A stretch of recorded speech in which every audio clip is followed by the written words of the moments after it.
Okay, good evening students. तो AC circuits के कुछ न्यूमेरिकल्स बाकी थे, वो आज हम लोग क्या करेंगे, कंप्लीट कर लेंगे। हम लोगों ने क्वेश्चन नंबर 13 तक किया था पूरा सॉल्व। उसके बाद अगर आपको याद होगा, क्वेश्चन नंबर 13 के बाद मैंने क्वेश्चन नंबर 16 एंड 20 ये लिए थे। Okay, so today we are going to start with question number 14। Okay, question number 14 क्या दिया हुआ है? A 15 microfarad capacitor is connected to a 220 volt 50 hertz source. Okay, तो बेसिकली एक कैपेसिटर दिया हुआ है जो आपको दिया हुआ है 15 माइक्रोफैराड। ओके, 15 माइक्रोफैराड यानी कितना हो जाएगा आपका 15 into 10 to the power -6 farad. Okay, is connected to a 220 volt 50 hertz source. यानी यहाँ पे जो फ्रीक्वेंसी है that is given as 50 hertz और जो वोल्टेज है V that is 220 volt. Okay, find the capacitive reactance and the current. Current में आपको RMS भी निकालना है एंड पीक भी निकालना है in the circuit. If the frequency is doubled what will happen to the capacitive reactance and the current. Okay, तो सबसे पहले जो भी गिवन डेटा और जो भी गिवन फ्रीक्वेंसी है उसके लिए आपको क्या निकालना है, कैपेसिटिव रिएक्टेंस निकालना है। Okay, so first what will do is okay will find the value of capacitive reactance. Okay, अब कैपेसिटिव रिएक्टेंस के लिए जो फॉर्मूला है तो हम लोग बोलते हैं XC is equal to 1 upon omega C, omega into C। Omega यानी क्या होता है 2πf इंटू C। तो बेसिकली हम लोग क्या बोल रहे हैं कि ये हो जाएगा 1 अपॉन 2π। तो ये 2 इंटू पाई जो है उसको 3.142 ले लेते हैं हम लोग। ओके, फ्रीक्वेंसी आपको दी है 50 हर्ट्ज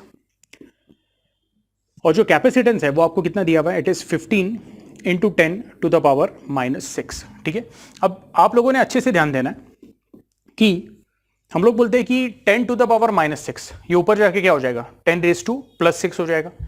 तो इसको मैं ऐसा लिख देता हूं, this is going to be 10 raise to 6। 52 जा कितना हो जाता है 100 एंड 100 इंटू 3142 यानी आपका हो जाएगा 314.2 बराबर है इंटू 15। अब देखो आप बोलोगे सर ये पूरा लॉग से करना है, बिल्कुल आप कर सकते हो, लेकिन मैं आपको एक ऑप्शन देता हूं, पहले इसको थोड़ा सिंप्लीफाई कर लो। सिंप्लीफाई यानी कि 15 से मल्टीप्लाई कर दो। ओके, तो हमें क्या मिलेगा, इज गोइंग टू बी 15 2 जा 30 3 कैरी बराबर है 15 4 जा कितना हो जाता है 60 60 प्लस 3 63 6 कैरी 15 1 जा 15 प्लस 6 21 15 3 जा 45 45 प्लस 2 47। ओके, तो आपका आंसर आ रहा है 4713.0। यहां तक क्लियर है? अब इसके बाद 10 टू द पावर 6 है ना, उसको मैं ऐसे लिख देता हूं, ये हो गया आपका 10,000 इंटू 10। ओके, यस, या चाहिए तो पूरा ही आप उसको 1 लाख या फिर ऐसे लिख सकते हो 10,000 इंटू 100, 1 लाख इंटू 10 या फिर 10,000 इंटू 100 भी कर सकते हो। ओके, अब मेरा एम क्या है यहाँ पे, मैं सिर्फ इतना जो पार्ट है इसको सॉल्व करूंगा using what log table. Okay, तो सबसे पहले जो न्यूमरेटर में है वो क्या है, दैट इज लॉग ऑफ 10,000 बराबर है। ओके, तो लॉग ऑफ 10,000 निकालते वक्त हम लोग क्या बोलेंगे, नंबर काउंट कर लो, दिस 1 2 3 4 5 5 है, यानी हम लोग बोल रहे हैं डेसिमल के लेफ्ट साइड पे। ओके, 5 नंबर है तो उसको 1 से कम करेंगे तो ये कितना हो जाएगा 4, ये हो गया 4 पॉइंट बराबर है। और फिर अगर 10,000 की बात आती है तो हम लोग क्या करते हैं, लॉग देखते वक्त 10 का 0 में देखते हैं। ओके, तो मैं अभी यहाँ पे लॉग बुक लाया हुआ हूँ, मैं चाहता हूँ आप लोगों ने भी आपके लॉग बुक्स ओपन करने हैं। ओके, सो 10 का 0 में आप देखोगे तो आपका एंट्री क्या आता है, इट कम्स टू बी 0 0 0 0, 4 0 आ जाते हैं। ये आपको आ रहा है समझ में? उसके बाद अगला वाला देखते हैं 4713। So log of let us से दिस इज 4713.0 बोल देता हूं।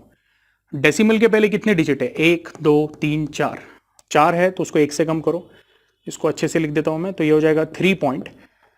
आपने क्या करना है अभी 47 का 1 में देखना है, तो 47 का 1 में आएगा 6730 और 3 में जो उसकी एंट्री वो 3 है। ओके, तो 6730 plus 3 that is going to be 6733, 6733। ये आ रहा है समझ में? और हम लोग बोले कि डिवीजन होने के कारण आप यहाँ पे माइनस साइन लगा दो। ओके, तो 10 में से 3 गया कितना हो जाएगा 7, 9 में से 3 गया कितना हो जाएगा 6, 9 में से 7 गया कितना हो जाएगा 2, 9 में से 6 गया कितना हो जाएगा 3। ओके, और हम लोग बोलेंगे ये 3 में से 3 गया, कितना बाकी हो जाएगा 0. ओके, ये 4 कट होके 3 हो जाएगा, ये 9 9 9 and this is going to be 10. I hope आपको ये समझ में आया कैलकुलेशन. ओके, तो आपके पास जो बचा है number that is going to be 0.3267. ये क्लियर है. ओके, इसका आपको क्या लेना पड़ेगा, एंटीलॉग. ओके, तो इसका एंटीलॉग लेते वक्त आप 0.32, सबसे पहले तो एंटीलॉग के टेबल पे जाना है. 0.32 का रो देखनी है आपने. 0.32 का 6 में देखो. Yes, it is coming as 2118. Okay, और 7 में मीन डिफरेंस के नीचे आप देखोगे 3 है. सो 2118 प्लस 3 यानी 2121. ओके, तो ये जो आपका आंसर आ रहा है it is coming as 2121. Okay, rule क्या है कि पहले नंबर के बाद डेसिमल लगा दो इनटू 10 टू द पावर. ये जो आपका नंबर आया जिसको हम लोग बोलते हैं कैरेक्टरिस्टिक, ये कैरेक्टरिस्टिक कितना है 0 है, तो यहाँ पे 10⁻0 हो जाएगा. 10⁻0 1 होता है. आपका आंसर आया 2.121. ओके, ये वैल्यू सब्स्टिट्यूट कर देते हैं. 2.121 इंटू 100 दैट इज 212.1 ओम. ये हुआ आपका कैपेसिटिव रिएक्टेंस. ओके, मैं चाहता हूं ये लॉग कैलकुलेशन अच्छे से आप कॉपी कर लो. अच्छा, आपका जो आंसर है दैट इज गिवन एज 212 ओम, हमारा एकदम एग्जैक्ट आ रहा है 212.1. ओके, फिर उन्होंने बोला हुआ है फाइंड द करंट. करंट में आपको आरएमएस एंड पीक वैल्यू दोनों निकालना है in the circuit. Okay, RMS and peak value in the circuit. देखते हैं कैसे ये करेंगे. तो सबसे पहले आपको ये ध्यान में रखना है, ये लॉग कैलकुलेशन में निकाल रहा हूं. ये जो आपको वैल्यू दिया ना वोल्टेज का, हमेशा ध्यान में रखो ये ईआरएमएस का वैल्यू है. Okay, yes. तो ऐसे इसमें मैं बोलूंगा for a capacitive circuit, okay, we say I RMS is equal to E RMS upon impedance. Okay, अब एक बार बस चेक कर लेते हैं कि इसमें कोई इंडक्टर या फिर रेजिस्टेंस ऐसा कुछ दिया हुआ है क्या. ओके, तो यहाँ पे तो ऐसा कुछ बताया हुआ नहीं उन्होंने. ओके, सो हम लोग बोलेंगे ये प्योरली क्या है, it is a capacitive circuit. और यहाँ पे जो अपोजिशन रहेगा, opposition to the flow of current, that will be only due to capacitive reactance. तो Z का वैल्यू क्या है, it is equal to XC. Okay, if Z is equal to XC तो ERMS का वैल्यू है 220 upon this is going to be 212.1 ohm. Okay, 220 upon 212.1. अब मैं आपको बोलूंगा सिंपल है भाई, इसका जो आंसर है 1 पॉइंट समथिंग आने वाला है. ओके, एक बार चेक कर लेते हैं कैसे. तो लेट अस से, चलो इसको भी लॉग से एक बार मैं करके बता देता हूं. तो हम लोग बोलेंगे हमें ये कैलकुलेट करना है. ओके, तो जब डिवीजन रहता है तो लॉग के बीच में सब्ट्रैक्शन होता है. Log of A upon B is log A minus log B. तो log of 220 upon 212.1 that is log 220 and this is log 212.1. बीच में सब्ट्रैक्शन है. Okay, log 220. ओके, अब बस मैं आपको इतना बोलूंगा कि जो log 220 है उसका कैरेक्टरिस्टिक आएगा 1 2 3, 3 में से 1 कम किया 2 पॉइंट, एंड 212.1 जो है इसका भी कैरेक्टरिस्टिक 1 2 3, 3 में से 1 कम किया, ये हो जाएगा 2 पॉइंट. ओके, log ऑफ 220 देख लेते हैं. तो आप कैसे देखोगे, 22 का 0 में देखोगे. 22 का 0 में आ रहा है 3424. ठीक है, और आई होप आपको ये दिख रहा है ये साइड का. ओके, नहीं दिख रहा होगा तो ध्यान से सुनो आप. ओके, दिस इज 3424, या चाहिए तो मैं इसको यहां पे लिख देता हूं. log of 220 log of 212.1 this is 2.3424. Okay, और क्या है बाकी हमारा log ऑफ 212.1 यानी 21 का 21 में देखो तो ये आपका 3263 और प्लस 2 यानी 3265. 2 पॉइंट बराबर है क्योंकि ये 3 डिजिट है. 2.21 का 2 में देखोगे आप, क्योंकि ये 2121 है ना, तो 21 का 2 3263 और जो मेन डिफरेंस है वो 1 के अंदर देखो, तो it is going to be 3265. Okay fine. अभी ये सब्ट्रैक्शन करके देखते हैं इसका आंसर क्या आता है. ओके, सो विल से 14 में से 5 गया, कितना रहेगा 9. उसके बाद 11 में से 6 गया, अगेन 5 रहेगा. ओके, फिर हम लोग बोलेंगे कि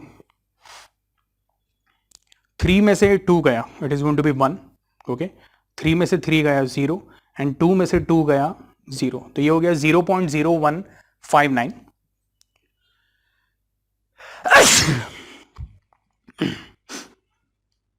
इसका आपको एंटीलॉग निकालना है, ठीक है। यस, तो इसका एंटीलॉग निकालते वक्त हम लोग बोलेंगे आप लोगों ने एंटीलॉग के टेबल पे जाना है।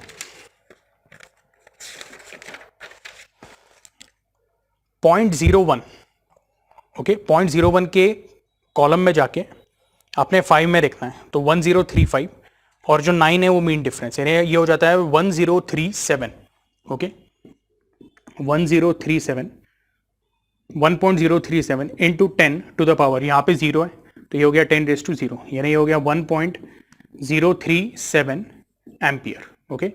ये आपका IRMS का वैल्यू है, ओके। अब क्वेश्चन ये आता है कि सर हमें पीक वैल्यू भी निकालना है, तो I0 हम लोग बोलते हैं IRMS क्या होता है, it is I0 upon √2 is equal to IRMS। So can I say therefore I0 is what, √2 इधर मल्टीप्लाई हो जाएगा तो ये इंटू √2 हो गया, दैट इज 1.037 इंटू 1.414। चाहिए तो इसको भी आप लॉग से सॉल्व कर सकते हो, ओके। कैसे, तो बेसिकली ये दोनों के जो लॉग है वो ऐड हो जाएगी, ओके। चाहिए तो मैं यहां पे लिख देता हूं, दिस गोइंग टू बी, इतना ही कैलकुलेशन कर रहे हैं, log of 1.037 and log of 1.414, okay. This going to be 0 point, ये भी हो जाएगा 0 पॉइंट, क्योंकि डेसिमल के पहले दोनों केस में एक ही डिजिट है। आप 1037 के लिए क्या करोगे, तो 10 का 3 और 7 में देखोगे, लॉगरिथम टेबल पे जाना है, 10 का 3 में देखना है, कितना हो जाएगा, it is going to be 0128, और 7 में जाना है तो 7 के लिए 29 का एंट्री है, ओके। सो आपका बेसिकली जो आंसर आएगा that is going to be 0128 plus 29, okay. ये आपका हो जाता है, is going to be 57, okay, it is going to be 0157, okay, and log of 1.414 तो 14 का 1 4 में देखो आप, तो 1492 प्लस 12 1494 1504, इनको ऐड कर देते हैं हम लोग, तो हमारा आंसर क्या आएगा, is going to be 11, 1 carry is going to be 6, okay. उसके बाद ये आपका हो गया 6 बी 1, 0.1661। इसका आपने क्या निकालना है, अभी एंटीलॉग निकालना है। जब आप इसका एंटीलॉग निकालोगे रूल एकदम सिंपल है, आपने 0.16 का 6 में देखना है, ओके। एंटीलॉग के टेबल पे जाके 0.16 का 6 में देखो, ओके, इट इज 1466, और 1 के अंदर जो मेन डिफरेंस है वो 0 है, तो हमारा आंसर 1466 है, यानी basically 1.466 into 10 to the 0 that is 1, okay. तो आपका इसका जो आंसर आएगा कौन सा, हमारा ये कैलकुलेशन में जो I0 का वैल्यू आने वाला है, ओके, यहां पे लिख देता हूं, therefore I0 will be equal to 1.466 ampere, okay, yes. तो एक बार पीक वैल्यू और RMS वैल्यू चेक कर लेते हैं, ओके। हमारा RMS वैल्यू जो आ रहा है, ओके, यस, RMS वैल्यू जो उन्होंने दिया हुआ है इट इज 1.04, हमारा जो आ रहा है इट इज 1.037, ओके। तो 7 को अगर आपको निकालना है तो राउंड ऑफ 3 को करना पड़ेगा, तो वो हो जाएगा आपका 1.04, तो हमारा आंसर और ज्यादा एग्जैक्ट है। और जो आपका पीक वैल्यू है तो उनका 1.47 आ रहा है, हमारा 1.466 आ रहा है, it is much more exact, ठीक है। अच्छा, अभी आपको क्या पूछा हुआ है कि if the frequency is doubled what will happen to the capacitive reactance and the current. बहुत ही सिंपल है, ऐसा बोला हुआ है कि यदि अगर फ्रीक्वेंसी डबल हो जाती है, यानी 50 का अगर 100 हर्ट्ज हो गया, ऐसे इसमें क्या होगा फिर, ऐसे इसमें एकदम सिंपल है, यहां पे भी आपकी फ्रीक्वेंसी डबल हो जाएगी, यानी अपॉन 2 का फैक्टर आ जाएगा, तो आपका जो नया वाला रहेगा रिएक्टेंस उसको मैं x' बोल देता हूं, वो हो जाएगा 212.1, और क्योंकि हम लोग बोल रहे हैं फ्रीक्वेंसी डबल हो रही है तो नीचे 2 का फैक्टर आ जाएगा डिनोमिनेटर में, तो आपका रिएक्टेंस जो है वो हाफ हो जाएगा। रिएक्टेंस हाफ हो गया, नहीं कितना हो जाएगा, दिस गोइंग टू बी 106.05 ओम, ये ध्यान में रखना है, ओके। उसके बाद आपको पूछा है करंट केस में क्या चेंजेस होगा, तो एकदम सिंपल है। अगर आप ध्यान से देखोगे आई आर एम एस क्या है, it is E R M S upon Z. अब आपका जो इंपीडेंस है वो भी हाफ हो गया है, एक्स डैश सी का वैल्यू क्या हो गया, हाफ हो गया है, तो यहां पे बेसिकली अपॉन 2 आ जाएगा, ये 2 ऊपर आके क्या हो जाएगा, मल्टीप्लाई हो जाएगा।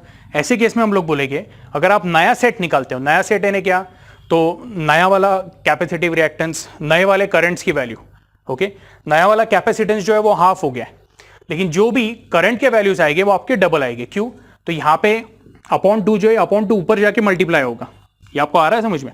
तो आपका नया वाला आई आर एम एस जो रहेगा उसको I R M S dash बोलता हूं, वो डबल हो जाएगा, तो it will become what, okay, this going to be 2.074 ampere.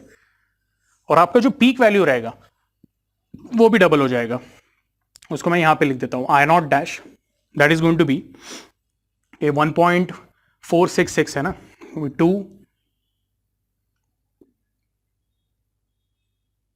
2.932 ampere, okay. उन्होंने टेक्स्ट बुक में उतना भी नहीं बोला हुआ है, उन्होंने सिर्फ इतना बोला हुआ है कि जो कैपेसिटिव रिएक्टेंस है वो हाफ होगा और बाकी के जो करंट के पैरामीटर्स है वो डबल हो जाएंगे, ठीक है। आई होप आपको ये बड़ा वाला क्वेश्चन अच्छे से समझ में आया। इसको क्या करना है, प्लीज कॉपी करना है। Okay, will go to the sum number 15। An AC circuit consist only of an inductor of inductance 2 henry, okay. तो यहाँ पे लिख देता हूँ मैं कि एक एसी सर्किट है जिसका इंडक्टेंस है 2 Henry. if the current is represented by a sine wave of amplitude, okay, यानी करंट का एम्पलीट्यूड उन्होंने क्या बोला हुआ है, they have given it as 0.25 ampere, okay, 0.25 ampere and frequency 60 hertz, okay. Calculate the effective potential difference across the inductor, okay. आपको effective potential difference यानी आपको एक्चुअली ERMS का वैल्यू निकालना है, ओके। और आपको ऐसा बोला हुआ है पाई का वैल्यू जो है 3.142 पूरा लेना है, ठीक है। तो ठीक है, इसको सॉल्व करते हैं हम लोग। सबसे पहले हम लोग क्या बोलेंगे, ओके, कि आपका इंडक्टेंस 2 हेनरी है, इंडक्टेंस 2 हेनरी है, हम लोग बोलेंगे एक्सेल जो रहेगा that will be what, it is going to be 2 pi f into L, 2 into 3.142 into 60 into is going to be 2, बराबर है। अब इसको सॉल्व करेंगे तो ये आपका हो जाता है 6.284 into this is going to be 60 into 2। तो बेसिकली आप यहाँ पे इसको थोड़ा और सिंप्लीफाई कर सकते हो, इसको लिख सकते हो 62.84 इंटू 12 और 12 से मल्टीप्लाई कर दो, तो ये आपको क्या मिलेगा, दिस गोइंग टू बी 12 4 ज़ा 48, 12 8 ज़ा 96, ये हो जाएगा आपका 110, 12 2 ज़ा 24 34, 12 6 ज़ा 72 यानी हो जाएगा आपका 754.08 ओम। ये आपको क्लियर हुआ है। अब अगर आप ये सम अच्छे से देखोगे, सम में क्या बोला हुआ है, N AC circuit consist of only an inductor, यानी यहां पे रेजिस्टेंस भी नहीं है, कैपेसिटेंस भी नहीं है। तो रेजिस्टेंस नहीं है और कैपेसिटेंस नहीं है, इसका मतलब कैपेसिटिव रिएक्टेंस भी नहीं रहेगा, रेजिस्टेंस भी नहीं रहेगा। इसका मतलब जो टोटल इंपीडेंस है एसी में that is equal to what, XL, which is equal to 754.08, okay, सही है, ओके। अच्छा, अब इसमें बस एक बात है, ओके, इसको आप चाहिए तो राउंड ऑफ कर सकते हो, 754.1 भी लिख सकते हो, ओके, ठीक है, वो आपके ऊपर है। फिलहाल मैं इसको ऐसे ही रहने देता हूं। अब हम लोग क्या बोलेंगे, हमारे पास आई नॉट का वैल्यू है, ई नॉट का वैल्यू निकाल लेते हैं। Can I say by Ohm's law E naught will be equal to I naught into Z, that is going to be I naught. I naught का वैल्यू कितना है, 754.08 इंटू जेड, जेड का value कितना है, sorry I naught का जो value है हमारा दैट इज 0.25 इंटू जेड का जो वैल्यू है दैट इज वॉट 754.08, सही है। अब हम लोग क्या बोलेंगे कि जो 0.25 है, ओके, आप एक तो मल्टीप्लाई भी कर सकते हो 25 से, या फिर मैं आपको बोलूंगा इससे एक इजी मेथड है, 0.25 को हम लोग लिखेंगे 1/4 यानी अपॉन 4 हो जाएगा, ओके। यस, अब इसको डिवाइड करके देखते हैं। हम लोग बोलेंगे 4 वॉट ज़ा 4 1 ज़ा 3, बाद में रिमाइंडर 3 रहेगा, 4 8 ज़ा 32, रिमाइंडर 3 है, अगेन 4 8 ज़ा 32, रिमाइंडर 2 है, 4 5 ज़ा 20 एंड 4 2 ज़ा। तो इसमें जो आपका आंसर आएगा that will come as 188.52 volt. Okay, ये आपका ई नॉट आया। अब आपको इफेक्टिव वोल्टेज पूछा है, यानी इफेक्टिव वोल्टेज यानी क्या, आपको ई आर एम एस पूछा है। It is going to be what, E naught upon root 2, that is 188.52, okay, upon you can say it is going to be what, okay, root 2 का value है 1.414। तो अभी अगर आपको ये सॉल्व करना है, ओके, ये सॉल्व करने के लिए मैं आपको सजेस्ट करूंगा डायरेक्टली लॉग टेबल यूज करो। ओके, तो सबसे पहले मैं एक काम करता हूं, ओके, लॉग ऑफ 188.52 लिख देता हूं। अब यहां पे आप 2 को निगलेक्ट कर सकते हो, ये मैं आपको बता रहा हूं। ओके, क्योंकि जब लॉग ले रहे हैं हम लोग तो हमारे पास 4 डिजिट के ही, ओके, टेबल में वैल्यूज है। तो ये हो गया 188.5, 4 डिजिट हो गए, एंड लॉग ऑफ 1.414, ठीक है, यस। अब 188 तो हम लोग बोले कि डेसिमल के पहले 3 है, उसको कम करके ये हो गया 2 पॉइंट, और इधर डेसिमल के पहले 1 है तो ये हो गया 0 पॉइंट, ठीक है, यस। अब 188.5 इसका लॉग देख लेते हैं। तो मैं चाहता हूं आप लोगों ने लॉग के टेबल में जाना है। 18 का 8 में एंट्री देखो, 18 का 8 में एंट्री है 2742, बराबर है 2742, और 5 में 12 है, यानी ये हो जाएगा आपका 2742 प्लस 12 यानी 2754, ओके, 2754, एंड लॉग ऑफ 1.414 वो आप 14 का 14 में देखो, तो 14 का 1 में आ रहा है 1492 और 4 में आ रहा है 12, यानी 1492 प्लस 12 ये आपका हो जाता है 1504, ओके। और डिवीजन होने के कारण इनमें सब्ट्रैक्शन रहेगा। हम लोग बोले कि 4 में से 4 गया 0, 5 एज इट इज, ओके, 7 में से 5 गया 2, 2 में से 1 गया 1 एंड 2 एज इट इज। अभी आपका 0.1250, देखो जब आप इसका एंटी लॉग लोगे ना तो यहाँ पे ये मैंटेसा जो है ना, ये 4 डिजिट, ये बहुत इंपॉर्टेंट है। तो मैं एंटी लॉग के टेबल पे जाऊंगा और ये कैरेक्टरिस्टिक का बाद में देखेंगे क्या करना है, ओके। 0.12 का 5 में देखो, it is coming as 1334, okay, yes. So ये आपका आ रहा है 1334, ओके, डेसिमल में पहले नंबर के बाद लगा रहता हूं, इंटू 10 टू द पावर 2, जो भी कैरेक्टरिस्टिक रहेगा वो इंटू 10 टू द पावर वो आ जाएगा, ओके। तो ये आपका बन जाता है 133.4 वोल्ट, ये हुआ आपका ERMS का वैल्यू, ठीक है। मैं चाहता हूं इसको आपने क्या करना है, अच्छे से नोट डाउन कर लेना है। एक बार हम लोग क्या करेंगे, टेक्स्ट बुक में आंसर चेक कर लेते हैं, ओके। तो अगर आप टेक्स्ट बुक में देखोगे, ओके, उन्होंने दिया हुआ आंसर 133.32 दिया है। हम लोगों का लॉग कैलकुलेशन की वजह से जो आंसर आ रहा है that is coming as 133.4, okay. Anyway ये आपने क्या करना है, कॉपी कर लेना है, ओके। इसके बाद will move to question number 17 जो है, ओके, वो करेंगे हम लोग, ठीक,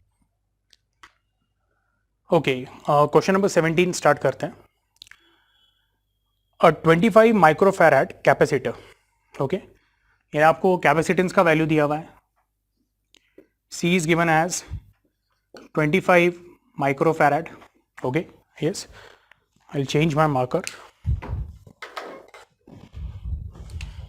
और क्या बोला हुआ है, तो ये 25 माइक्रोफैराड यानी हो जाएगा 25 into 10 to the power -6 farad, an inductor of 0.1 henry, okay, inductance of 0.1 henry, resistor of 25 ohm, okay, are connected in series with an AC source, okay, whose EMF is given by E is equal to 310 sine of 314 times t in volt, okay। ये ध्यान में रखना है, ये जो भी ये सब वोल्ट में, okay. What is the frequency reactance impedance, पहले फ्रीक्वेंसी की बात कर लेते हैं, बहुत ही सिंपल है। इसको हम लोग कंपेयर करेंगे E is equal to E naught sine of omega t, okay. मैं बोलूँगा ओमेगा के जगह पे यहाँ पे 314 है, यानी ओमेगा 314 है। ओमेगा बेसिकली क्या है, it is 2 pi f which is equal to 314। तो मैं बोलूँगा 2 पाई यानी 2 इंटू 3.14 पकड़ लेता हूँ into f is equal to 314। 3.14 one सा इज गोइंग टू बी 100 सा। तो आपका फ्रीक्वेंसी एफ जो आएगा that will come as 50 hertz. ये आपको समझा है? ओके तो 100 को जब 2 से डिवाइड कर लेते तो हमारा 50 हर्ट्ज आ गया आंसर। तो पहला वाला तो आंसर आ गया बहुत जल्दी। दूसरा क्या पूछा हुआ है उन्होंने? Second they have asked what is the reactance. अब जब वो रिएक्टेंस की बात करते हैं ना तो वो आपको inductive reactance and capacitive reactance इसका ओवरऑल वैल्यू का पूछ रहा है आपको, ठीक है। अब वो कैसे निकालेंगे? तो सबसे पहले हम लोग एक्सएल निकालते हैं। XL is what, it is 2 pi F into L. Okay वो आपका हो जाएगा 2 इंटू लेट अस से पाई का वैल्यू 3.14 ले लिया, फ्रीक्वेंसी आपका 50 है और जो एल है दैट इज 0.1। सही है? ओके तो हम लोग बोलेंगे 2 इंटू 50 कितना हो जाता है 100। 100 इंटू 0.1 यानी 10 हो गया। 10 इंटू 3.14 ये हो गया आपका 31.4 ओम। ओके सही है। इसको एक बार देख लेते हैं वापस, जो जो गिवन डेटा है एक बार चेक कर लेते हैं। ओके आपको बोला हुआ है find the it's frequency. Frequency तो आ गया है। रिएक्टेंस ओके एक्सेल का वैल्यू निकाल लिया है हम लोगों ने। ओके अच्छा एक्सेल में ओमेगा, ओमेगा आपका 314 है इंटू एल, ठीक है। इसमें तो कुछ ये नहीं है। उसके बाद आपको और क्या बोला हुआ है, चलो एक्सी निकाल लेते हैं। एक्सी जो है वो है आपका 1/2 पाई एफ सी। ओके अब ये केस में हम लोग बोलेंगे ये हो जाएगा आपका 1/2 into 3.14 into frequency which is 50 into capacitance which is 25 into 10 to the power -6। अब मैं चाहूँगा ये कैलकुलेशन के टाइम पे ना अच्छे से ध्यान देना आप लोगों ने। ओके तो ऐसे इसमें ध्यान में रखो कि ये जो आपका पार्ट है ओके 2 इंटू 50 इंटू 3.14 ये आपका 314 हो गया। 2 इंटू 50 100, 100 इंटू 3.14 314। ओके 25 भी जो है उसको ऐसे ही रहने देता हूँ मैं नीचे। ओके यस और 10 टू द पावर 6 -6 है उसको ऊपर ले लेते हैं, ये हो जाएगा 10 रेज टू +6। अब ये कैसा करेंगे आगे सॉल्व, तो इसको मैं ऐसे लिख देता हूँ this going to be 100। Okay या फिर इसको मैं 10,000 लिख दिया इंटू 100 अपॉन 314 इंटू 25। ये भी मल्टीप्लाई कर लेते हैं। ओके 25 4 सा कितना होगा 100, 10 कैरी 25 1 सा 25 प्लस 10 35, 3 कैरी 25 3 सा 75 प्लस 3 78, यानी यहाँ आ रहा है आपका 7850। ओके तो ये ज़ीरो एक कैंसिल कर दिया। ओके यानी अभी 10 रेज टू 5 है आपका बराबर। ओके इसको मैं ऐसे लिख देता हूँ 10 रेज टू 5 अपॉन 785। ये जो कैलकुलेशन है ये आप लॉग से ही करो। ओके ये साइड पे लॉग दिखा देता हूँ मैं। एग्जाम में आप लोगों ने राइट साइड पे इसको सॉल्व करना है। Log of 10 raise to 5 is nothing but 5 log 10 which is nothing but 5 into log 10 यानी 1.0, तो ये हो जाएगा आपका 5.0000। Okay and let us talk about log of 785। तो 785 यानी 3 डिजिट है तो ये हो जाएगा आपके 2.785। 785 यानी आपने 78 का 5 में देखना है। ओके तो लॉग के टेबल में जाना है 78 का 5 में, it is going to be 8949। Okay 49 ये क्लियर है। ओके अच्छा अभी इन दोनों का आपको डिफरेंस निकालना पड़ेगा। ओके यस ये कैलकुलेशन पूरा अलग है, ये बहुत बार आप मिक्स भी कर लेते हो, वैसा करना नहीं है। लॉग कैलकुलेशन हमेशा रफ वर्क में आप लोगों ने करना है। साइड में मेन सॉल्यूशन के साइड में एक कॉलम बता दो, name it as log calculation, वहाँ पे भी कर सकते हो आप, ठीक है। यस अब ये सब्ट्रैक्शन करके देख लेते हैं। तो हम लोग बोलेंगे 10 में से 9 गया कितना रहेगा 1, 9 में से 4 गया 5, अगेन 9 में से 9 गया 0, 9 में से 8 गया 1 एंड 4 में से 2 गया ओके 4 में से 2 गए 2। अभी आप बोलोगे सर आप ये कौन से नंबर्स बोल रहे हैं, तो मैंने ये 5 को रिड्यूस करके ये 4 हो गया, बाकी सब 9 9 9 और लास्ट वाला 10 हो गया। ये तो बेसिक सब्ट्रैक्शन है, ये सबको आना चाहिए। इसका एंटीलॉग निकालेंगे। इसका एंटीलॉग निकालेंगे अगर आप, तो आपने ये 4 डिजिट पे ध्यान देना है। एंटीलॉग का टेबल निकालना है। एंटीलॉग ऑफ 0.1051 0.105 1274 और 1 के अंडर कुछ भी नहीं आ रहा है, तो इट इज़ 1274 बराबर है। सो ये आपका आ जाता है 1.274 इंटू 10 टू द पावर 2, यानी ये हो गया 127.4। ठीक है, दिस विल बी इन ओम। अभी आप बोलोगे सर हमारा आंसर यहाँ पे आ गया है क्या? मैं बोलूँगा नहीं, आपको टोटल रिएक्टेंस निकालना है। ये ध्यान में रखो, टोटल रिएक्टेंस को लेटर से मैं एक्स बोल देता हूँ, that is equal to magnitude of XL minus XC. और यू कैन से अभी के केस में एक्सी बड़ा है, तो आप इसको ऐसे भी लिख सकते हो, मैग्नीट्यूड है ना क्या, मॉड्यूलस है ना क्या, तो उसमें आप इंटरचेंज भी कर सकते हो, क्योंकि कुछ भी हो, पॉजिटिव आए आंसर नेगेटिव आए, लेकिन कोई भी इसका मॉड्यूलस जो है that is going to be positive. तो मैं इसको फिलहाल ऐसे लिख देता हूँ, XC minus XL, that is ये कितना है आपका 127, थोड़ा सा अच्छे से लिखता हूँ मैं, 127.4 माइनस 31.4, ये हो जाएगा 0। Okay, this going to be 8, going to be 9। Okay, तो ये जो आपका आंसर आ रहा है that is going to be, okay sorry 31.4 है ना, तो ये आपका 7 में से 1 गया 6। ओके, आपका जो आंसर आ रहा है that is going to be total जो आपका इम्पीडेंस है, ओके या सॉरी टोटल जो आपका रिएक्टेंस है एक्स, जिसमें कैपेसिटिव और इंडक्टिव दोनों रिएक्टेंस है, वो आपका आ रहा है 96 ओम। ओके, एक बार हम लोग क्या करेंगे, हमारा आंसर चेक कर लेते हैं। ओके, सो आपके टेक्स्ट बुक में जो आंसर दिया हुआ है इट इज 95.9, चलेगा, हमारा क्या है 96 ओम है। ठीक है, अच्छा इसके बाद आपको इंपीडेंस निकालना है। इंपीडेंस बेसिकली क्या है? ओके, सो वी से, अगर ये आपने कॉपी कर लिया तो इसको मैं इरेज कर देता हूँ। ओके, ये पार्ट को इरेज कर देता हूँ मैं। So impedance Z is nothing but under root of R square plus XL minus XC the whole square और XC minus XL the whole square. Okay, but यहाँ पे हम लोगों ने एक्सएल माइनस एक्सी का ओवरऑल आंसर निकाल ही दिया मैग्नीट्यूड, तो मैं डायरेक्टली इसको लिखूंगा plus X square, overall impedance वो मैंने यहाँ पे लिख दिया। So this is going to be under root of R square, आपका आर कितना दिया हुआ है 25, ये हो गया आपका 25 square plus X square which is 96 square. Okay, अब 25 स्क्वायर हम लोगों को ये पता है इट इज 625, और अगर आपको 96 स्क्वायर निकालना है तो बहुत ही सिंपल है, आप नॉर्मल भी कैलकुलेशन कर सकते हो, लेकिन एक और टेक्निक है, 6 स्क्वायर 36, ओके 9 स्क्वायर 81, एक डमी ले लो। ओके, 9 6 54, 54 का डबल कितना हो जाता है 108, यानी हो जाएगा आपका 6, this going to be 11 1, this 2 9 2 1 6। Okay, ये जो है ये आपका a plus B the whole square. Okay, वो टेक्निक यूज करके एक वैदिक मैथ्स की ट्रिक है। ओके, एनीवे इसको हम लोग ऐड कर लेते हैं, तो ये हो जाएगा आपका this going to be 5 plus 6, okay that is going to be 11, 1 carry 2 plus 1 3 plus 1 4।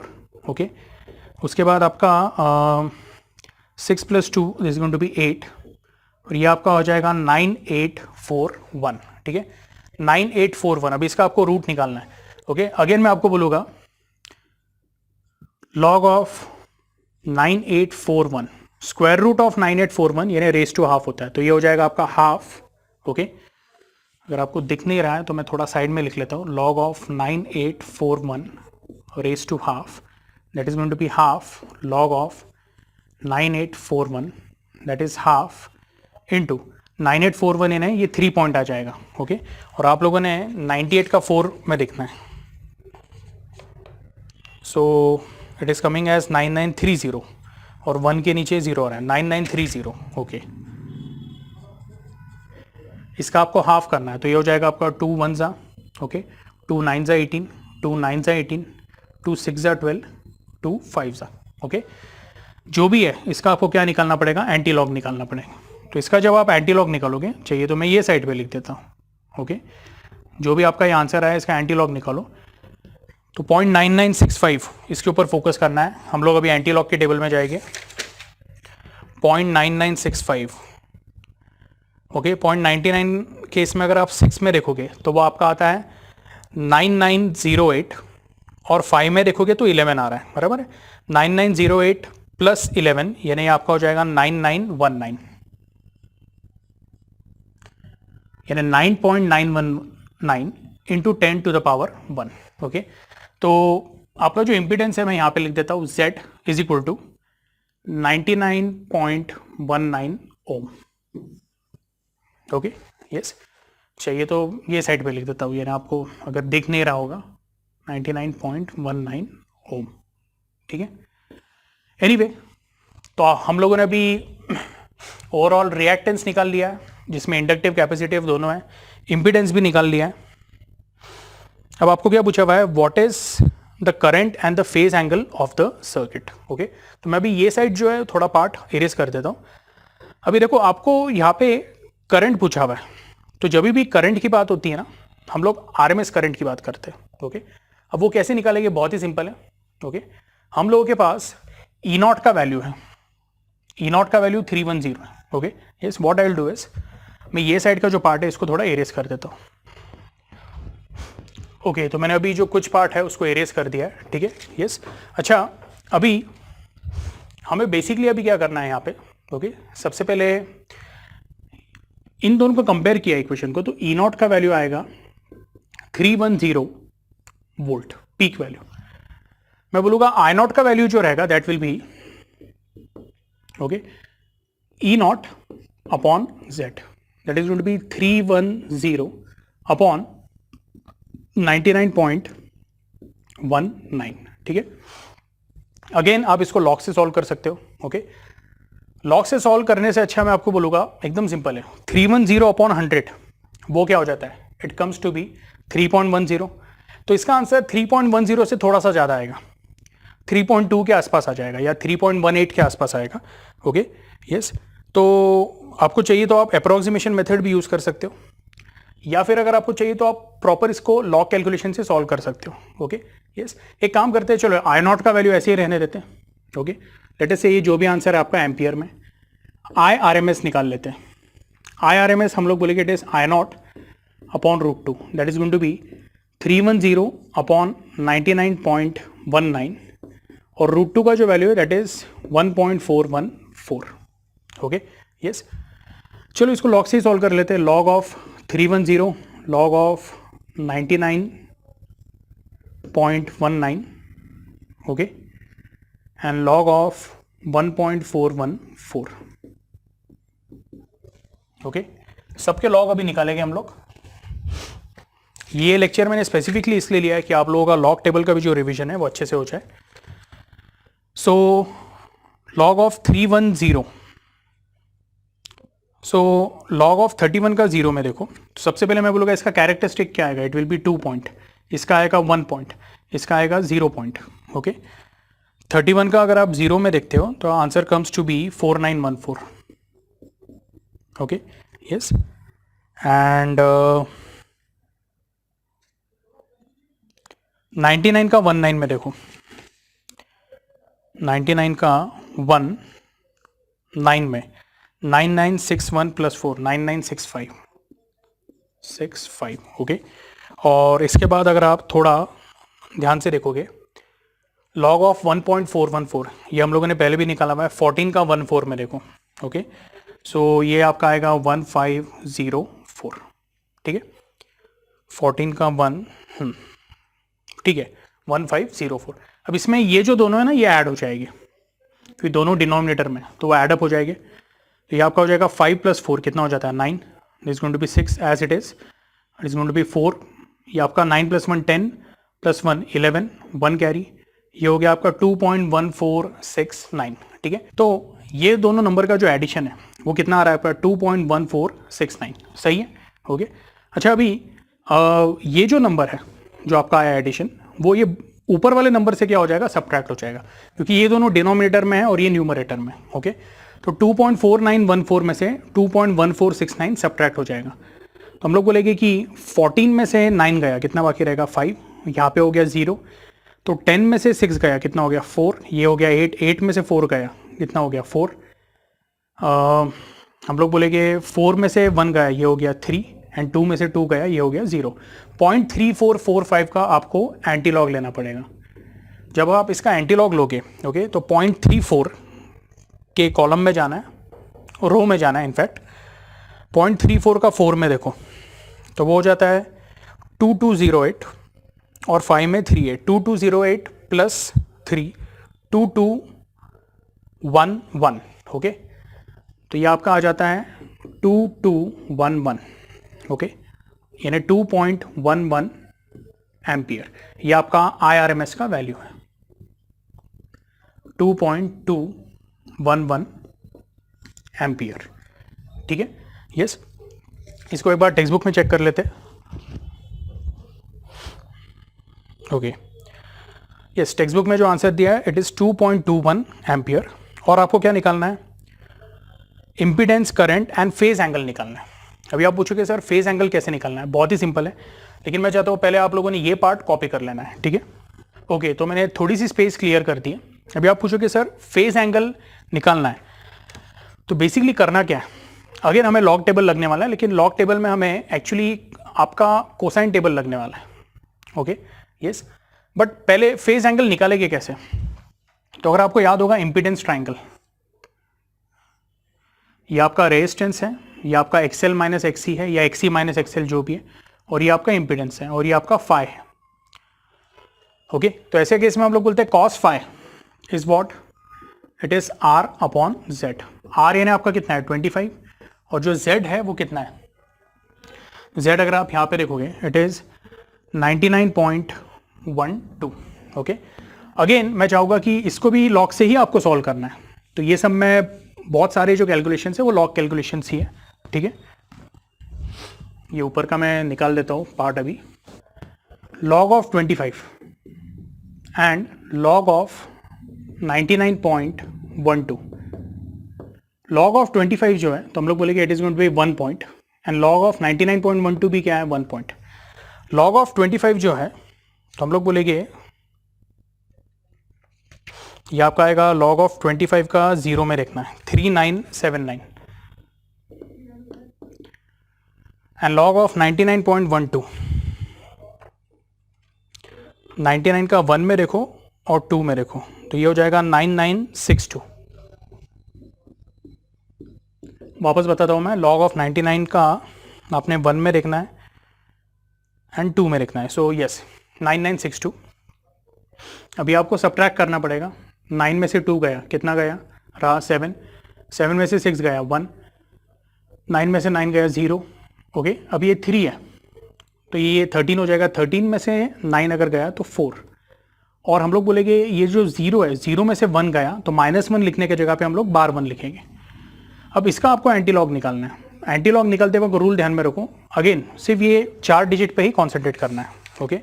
0.4017, 0.40 का 1 में देखो कितना है, इट इज़ 2518, और 7 में देखो इट इज़ 4, 2522, तो ये आपका हो रहा है 2522, ओके। 2.522 इंटू 10, अभी ये बार 1 है ना, तो यहाँ पे जो ऑर्डर आएगा वो -1 आएगा, यानी ये हो गया आपका 0.2522, यानी जो आपका फाई रहेगा that will B cosine inverse of 0.2522, okay. अब कोसाइन इनवर्स निकालने के लिए एकदम सिंपल टेक्निक है, सब लोगों ने नेचुरल कोसाइंस के टेबल पे जाना है, उसमें सब लोगों ने 0.25 का ढूंढना है, ओके। देखो डिग्रीज में आपको सब दिया हुआ है, डिग्रीज के जगह पे आप जो एंट्रीज है, एंट्रीज में 0.25 की वैल्यू है क्या, कहाँ पे देखो, तो देखो 0.2588 ये 75 डिग्री के सामने पहली एंट्री है, ओके। हम लोग क्या करेंगे उसके आगे वाले एंट्री पे जाएंगे, 0.2571, 0.2521 मिल गया हमें, ओके। और वो कितना है, तो अगर आप देखोगे it is 75 degree and 24 minutes, okay. तो अप्रोक्सीमेटली ये जो है कोसाइन इनवर्स, इसका आंसर आएगा 75 degree and 24 minutes, okay. Yes, या आप इसको 24 मिनट्स को आप 0.4 डिग्री भी ये कर सकते हो, 60 से डिवाइड करो तो ये आएगा 75.4 डिग्री। ये हुआ आपका फेज डिफरेंस। ये आपको आ रहा है समझ में? तो बेसिकली हमारा जो फाई आ रहा है दैट इज 75.4। ओके यस, अगर टेक्स्ट बुक में आप इसका आंसर चेक करते हो, ओके टेक्स्ट बुक में जो आपका आंसर दिया हुआ है that is given as 1.31 radian. Okay, तो ये आप खुद से भी सॉल्व कर सकते हो। करना क्या, आपने सिर्फ इसको पाई बाय 180 से मल्टीप्लाई करना है। पाई का वैल्यू 3.142 सब्स्टिट्यूट करना है और जो आपका आंसर आएगा that will come in radian and it will come as okay 1.31 radian. तो ये जो पार्ट है ये आप लोगों ने खुद से सॉल्व करना है। ओके, लॉ कैलकुलेशन से करके देखो, अगर आपका नहीं आया आंसर तो मुझे बताना है। It is 1.31 radian. ठीक है, यस, दोनों ही फॉर्म में आंसर क्या है 100% राइट है। ठीक है, प्लीज कॉपी दिस। ओके, तो अभी हम लोगों ने क्वेश्चन नंबर 17 सॉल्व किया है। ओके, क्वेश्चन नंबर 18, 19 जो है ये आप लोगों ने होमवर्क मार्क करना है। ठीक है, क्वेश्चन नंबर 20 पिछले लेक्चर में हम लोगों ने किया हुआ है। क्वेश्चन नंबर 21 देख लेते हैं। क्वेश्चन नंबर 21 में क्या बोला मैं कि calculate the value of capacity okay in pico farad which will make 101.4 micro henry. यानी इंडक्टेंस जो दिया हुआ है वो दिया है 101.4 micro henry, that is going to be 101.4 into 10 to the power minus 6 Henry, okay, to oscillate with frequency of 1 megahertz.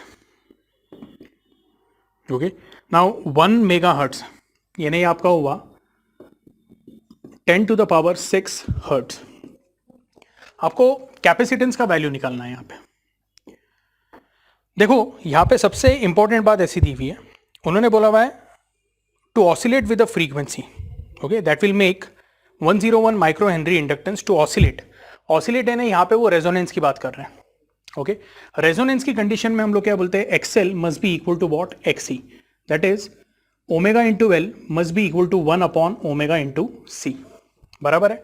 Okay, इसको rearrange किया तो आपको क्या मिलेगा, okay you will get C will be equal to okay 1 upon C इधर ले लिया मैंने और ओमेगा एल इधर मल्टीप्लाई कर दिया, आपको मिलेगा ओमेगा स्क्वायर इंटू एल। ये आपको आ रहा है समझ में?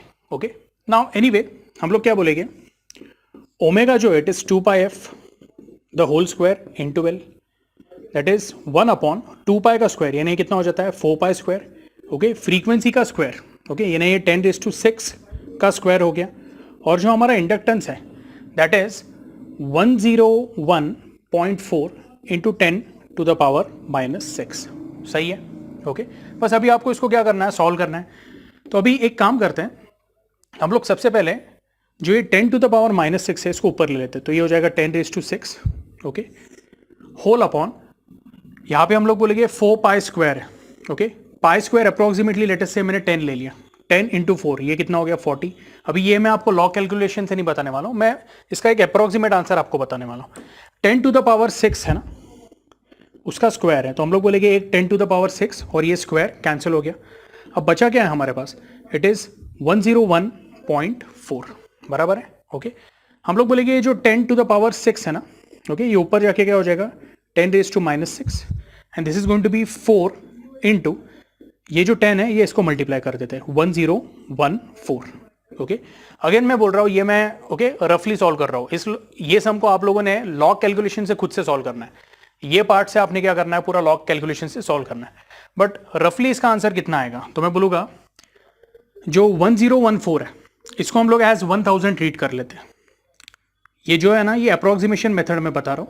ओके यस, तो ये हो जाएगा 4 into this going to be 10⁻³ यानी कितना हो जाएगा, this going to be 10⁻⁻9 and 1/4 जो है ओके 1/4 यानी कितना हो जाता है, इट बिकम 0.25। सो इसको हम लोग क्या कर सकते हैं, 0.25 है। ओके, तो इसको मैं ऐसा लिख देता हूँ, this is going to be 0.25 यानी 250 इंटू 10 टू द पावर -12। मैंने इसको 1000 से मल्टीप्लाई किया और 1000 से डिवाइड किया। ओके, तो आपका आंसर आएगा अप्रोक्सीमेटली 250 ओके 10⁻12 यानी कितना हो जाता है, it becomes pico farad. Okay, ये है हमारा कैपेसिटेंस। ओके, तो अगर इसको मैंने एग्जैक्टली सॉल्व किया रहता तो जो टेक्स्ट बुक में आंसर दिया आपको, टेक्स्ट बुक में क्या दिया हुआ आंसर 249.7। ओके, 249.7 मेरा यहाँ पे क्या आ रहा है 250 पिको फैरेड आ रहा है। किया कुछ नहीं हम लोगों ने, पाई स्क्वायर को मैंने 10 ले लिया है, ओके, और दूसरा 101.4 या जो ये आया था हमारा 1014 उसको अप्रोक्सीमेटली 1000 ले लिया, ओके, यस। तो ऑलमोस्ट हमारा आंसर टेक्स्ट बुक के जैसे ही आ रहा है, ये क्लियर है। इसके बाद what will do is will start with question number, okay, 22 में आपको क्या बोला हुआ है, अगर आपको चाहिए तो ये पार्ट क्या करना है, अच्छे से कॉपी कर लेना। ओके, क्वेश्चन नंबर 22 में ऐसा बोला हुआ है, a 10 microfarad capacitor, 10 microfarad, यानी 10 into 10 to the power minus 6 farad, that is 10 raised to minus 5 farad, is charged to a potential of, that is given as 25 volt. The battery is disconnected and a pure inductor of 100 millihenry, that is 100 into 10 to the power minus 3 henry, that is 10 raised to minus 1 henry, okay, is connected across a capacitor so that LC oscillations are set up, okay. Calculate the maximum current in the coil. आपको बस यहाँ पे law of conservation of energy लगाना है। Energy stored in electric field, तो हम लोग बोलेंगे energy stored in electric field is what, half CV square is completely converted into energy that is stored in magnetic field, that will be half L I naught square. I naught is the maximum current जो flow होगा inductor coil में से, half cancel हो गया। C का value कितना है, 10 raised to minus 5, जो आपको V दिया हुआ है that is given as 25 square कितना हो जाएगा 625, L जो है that is given as 10 raised to minus 1 into this going to be I naught, okay. 10 raised to minus 1 यहाँ पे डिवाइड करके ये 10 raised to minus 4 हो जाएगा into 625 is equal to I naught का स्क्वायर आएगा, स्क्वायर साइन लगाना है हमें, therefore I naught will be actually equal to root of 625 into 10 raised to minus 4, that is 25 into 10 raised to minus 2। Answer आ गया आपका 0.25 ampere, ये हुआ आपका I naught, ओके। बहुत ही सिंपल क्वेश्चन था, ओके। क्वेश्चन नंबर 23 भी जो है, ओके, वो भी कुछ ऐसा ही है। क्वेश्चन नंबर 22 आप लोगों ने कॉपी कर लेना है, ओके। अगर आप लोगों ने कॉपी कर लिया होगा तो क्वेश्चन नंबर 23 में इसके अंदर ही सॉल्व करूंगा, ओके, सिर्फ वैल्यूज चेंज करके, ओके। आई होप आप लोगों ने कॉपी कर लिया है। Will start with question number 23। 100 microfarad capacitor is charged, okay. अभी आपको कैपेसिटर कितना दिया हुआ है, 100 माइक्रोफैराड दिया हुआ है विद अ 50 वोल्ट सप्लाई, यानी ये कितना दिया हुआ है, it is given as 50 volt, okay. और आपको क्या बोला हुआ है, then a source supply is removed and a capacitor is connected across an inductance as a result of which a current of 5 ampere flows through the inductance. अभी आपको यहाँ पे इंडक्टेंस का वैल्यू दिया नहीं है, आपको जो मैक्सिमम करंट फ्लो हो रहा है ना उसका वैल्यू दिया हुआ है, that is given as 5 ampere. आपको क्या निकालना है, calculate the value of the inductance. तो पहला पार्ट तो सेम रहेगा, by law of conservation of energy half CV square is equal to half L into I naught square, half half cancel हो गया। कैपेसिटेंस जो है आपका वो कितना है, 10 raised to, अच्छा कैपेसिटेंस आपको कितना दिया हुआ है, 100 माइक्रोफैराड दिया हुआ है, ओके। 100 माइक्रोफैराड यानी ये हो जाएगा आपका 100 इंटू 10 raised to minus 6, यानी ये हो गया 10 raised to minus 4, बराबर है, into V square that is going to be 50 का स्क्वायर 2500, सही है, ओके। और हम लोग बोलेंगे इंडक्टेंस आपको नहीं पता है तो L एज इट इज रहेगा, एंड जो आपका I naught स्क्वायर रहेगा वो क्या रहेगा, that is going to be 5 square, okay. I think ये भी क्वेश्चन इजीली हो गया सॉल्व। तो हम लोग बोलेंगे this is going to be what, 0.25 is equal to L into 25, therefore L will be equal to 0.25 upon 25 which is nothing but 0.01 Henry, okay. तो जो दोनों सम थे ये बेसिकली क्या था, law of conservation of energy के ऊपर थे, ठीक है, यस। तो हम लोगों ने 21, 22, 23 सॉल्व किया हुआ है। मैंने आपको सिर्फ 2 सम होमवर्क के लिए दिए, ये आप लोगों ने क्या करना है, घर पे ट्राई करना है। नहीं अगर आया, ओके, तो आप मुझे ग्रुप पे पूछ सकते हैं। आज का लेक्चर हम लोग क्या करते हैं, यहाँ पे ही स्टॉप करते हैं।